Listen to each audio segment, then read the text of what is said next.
கர்த்தருடைய பரிசுத்த நாமத்துக்கு மகிமை உண்டாவதாக. இந்த மாலை வேளையிலும் உங்களை வாழ்த்துகிறேன். உங்களுடைய கையின் பிரயாசத்தை நீங்கள் சாப்பிடும்படியாக உங்களை ஆசீர்வதிக்கிறேன். ஜெபம் செய்வோம். எங்களை வாழ வைக்கிற தகப்பனே, எங்களை நினைவு கூர்ந்திருக்கிற தகப்பனே, இந்த வெயில் காலத்திலும் ஆண்டவரே உம்முடைய நிழல் எங்களுக்கு போதுமானதாக இருக்கிறது ஐயா. உம்முடைய குளிர்ச்சி எங்களை ஆண்டவரே இந்த வெயிலை கடந்து வர செய்கிறது கர்த்தாவே. நீர் என்றென்றும் எங்களுடைய நினைவாக இருக்கிறபடியால் உம்மை சோத்தரிக்கிறோம், துதிக்கிறோம் கர்த்தாவே. உம்முடைய புயம் எங்களுக்கு கிடைப்பதாக உம்முடைய கரத்தை பிடித்து நாங்கள் நடக்க ஆசைப்படுகிறோம் கர்த்தாவே. உம்முடைய கரத்தை எங்களுக்கு நீட்டுவீராக. இந்த மாலை வேளையிலும் கர்த்தாவே உம்முடைய ஒத்தாசை எங்களுக்கு கிடைப்பதாக இயேசுவினுடைய வேண்டுகிறேன் நல்ல பிதாவே. ஆமேன் ஆமேன். கர்த்தருக்கு பிரியமானவர்களே, 121:1-2 எனக்கு ஒத்தாசை வரும் பர்வதங்களுக்கு நேராக என் கண்களை ஏறெடுக்கிறேன். வானத்தை பூமியை உண்டாக்கின கர்த்தரிடத்திலிருந்து உனக்கு ஒத்தாசை வரும். வானத்தையும் பூமியை உண்டாக்கின கர்த்தரிடத்திலிருந்து உனக்கு ஒத்தாசை வரும்.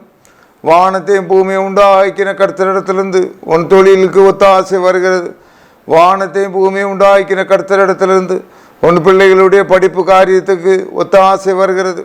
வானத்தையும் பூமியை உண்டாக்கின கர்த்தரிடத்திலிருந்து உன் பிள்ளைகளுடைய மேற்படிப்புக்கு ஒத்தாசை வருகிறது. வானத்தையும் பூமியை உண்டாக்கின கர்த்தரிடத்திலிருந்து உன் பிள்ளைகளுடைய எதிர்காலத்துக்கு ஒத்தாசை வருகிறது. வானத்தையும் பூமியை உண்டாக்கின கர்த்தர், உனக்காக சிலுவையில் அறியப்பட்ட கர்த்தர், உனக்காக 3ஆவது நாள் உயிரோடு எழுந்த கர்த்தர், வானத்திலும் பூமியிலும் சகல அதிகாரம் படைத்த கர்த்தர் சொல்லுகிறார், அவருடைய கண்களிலே உனக்கு கிருபை கிடைத்திருக்கிறது. ஆகவே கர்த்தருக்கு பிரியமானவனே, சோர்ந்து போகாதே. உனக்கு ஒத்தாசை வரும் பர்வதம் எது? இன்றைக்கு நீ யாரை நம்பிக்கொண்டிருக்கிறாய்? வீணான மனிதனை நம்பிக்கொண்டிருக்கிறாயோ? தாவீது ராஜா சொல்லுகிறார், ஒரு பெரிய ராஜா சொல்லுகிறார், ஒரு பெரிய சேனை தளபதி சொல்லுகிறார், ஒரு பெரிய அறிவாளி சொல்லுகிறார், ஒரு பெரிய போர் வீரன் சொல்லுகிறார், எனக்கு ஒத்தாசை வரும் பர்வதம். இன்றைக்கு நீ தேடிக்கொண்டிருக்கிற காரியம் என்ன? நீ இன்னும் சரியான நபரை தேடவில்லை, நீ இன்னும் சரியான வழியை தேடவில்லை, நீ இன்னும் சரியான பாதைக்கு வந்து சேரவில்லை.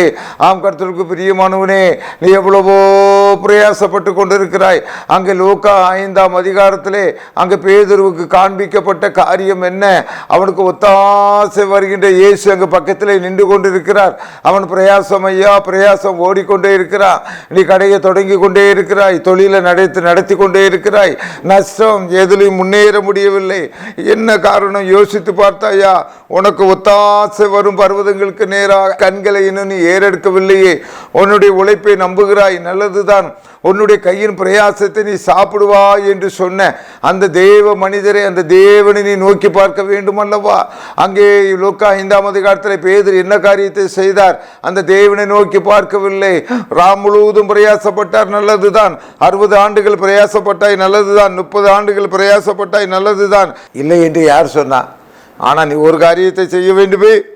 உனக்கு ஒத்தாசை வரும் பர்வதங்களுக்கு நேராக உன் கண்களை ஏறெடுக்க வேண்டுமே. இது நடந்து 40 வருடங்கள் ஆகிறது. சிறு வயதிலிருந்து ஆண்டவர் எனக்கு நன்றாக பாடல் எழுதுகிற கிருபைகளை இன்று வரைக்கும் கொடுத்திருக்கிறார். இன்றைக்கும் தமிழ்நாட்டில் உள்ள யாரும் என் முன்னாடி நிற்க முடியாது. ஒரு பாட்டு எழுதுன ஒரு டியூன் போட்டு கொடுக்க சொல்லுங்கள், என்னை விட யாரும் ஸ்பீடாக எழுத முடியாது. அந்த கிருபை என்கிட்ட இருக்குது, பெருமையாக சொல்ல அந்த கிருபை இருக்குது. அப்படியாக இருக்கும்போது 40 வருடங்களுக்கு முன்பதாக ஒரு ட்ரெயினில் பயணித்து கொண்டிருக்கிறேன். நானும் என்னுடைய துணைவியாரும் பயணித்து கொண்டிருக்கின்ற பொழுது எதிர்த்த மாதிரி கிறிஸ்தவ நண்பர்கள் வந்து உட்கார்ந்தார்கள். அப்பொழுது அப்படியே பேச்சு வாக்களை நான் சொன்னேன், கர்த்தருக்கு பிரியமானவர்களே, எனக்கு நல்ல பாடல் எழுதுகிற கிருபை இருக்கிறது ஐயா என்று நான் சொன்னேன். அப்பொழுது சிடி என்றால் எனக்கு என்னென்று தெரியாது, போடுவது எப்படி என்றெல்லாம் தெரியாது. அப்பொழுது அந்த நபர் சொன்னார், உங்களுக்கு நான் ஒரு சரியான நபரை நான் ஏற்பாடு பண்ணுகிறேன் என்று சொன்னார். அது நடந்த ஒரு 5 மாதத்துக்கு பிறகு நான் சார்ந்துள்ள திருச்சபையிலே ஒரு பாடல் பாடுவது கூட அனுமதி இன்றி நான் புறக்கணிக்கப்பட்டு வெளியே வந்து கொண்டிருக்கிறேன் அந்த நிகழ்ச்சியிலே. அப்பொழுது அங்கிருந்து அலைபேசி வருகிறது, ஐயா ஹெர்பர்ட் பேசுகிறேன், உங்களுடைய சிடி உங்களுடைய பாடல்களுக்கெல்லாம் நான் இசையமைத்து நான் போடுகிறேன்னு சொன்னார். அந்த நேரத்திலேயே 50,000 ரூபாய் செலவு பண்ணேன். இன்னைக்கு வரைக்கும் செலவு பண்ணிக்கிட்டே இருக்கிறேன். ஆக கர்த்தருக்கு பிரியமானே, நான் என்ன சொல்ல வருகிறேன் என்றால், அந்த ஒத்தாசையை தேவன் அனுப்பினார்.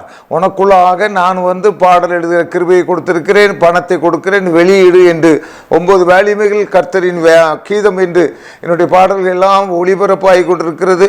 ஆனால் நான் தான் அதனுடைய ஆக்கியோன் என்பது தெரியாது. அந்தி சந்தி மத்தியான வேளையிலும் நான் முந்தி வந்து கர்த்தரையே சோத்தரிப்பேன், பலப்படுத்தும் தேவ. அந்த பாடலுடைய ஆக்கியோன் நான் என்பது நிறைய பேருக்கு தெரியாது.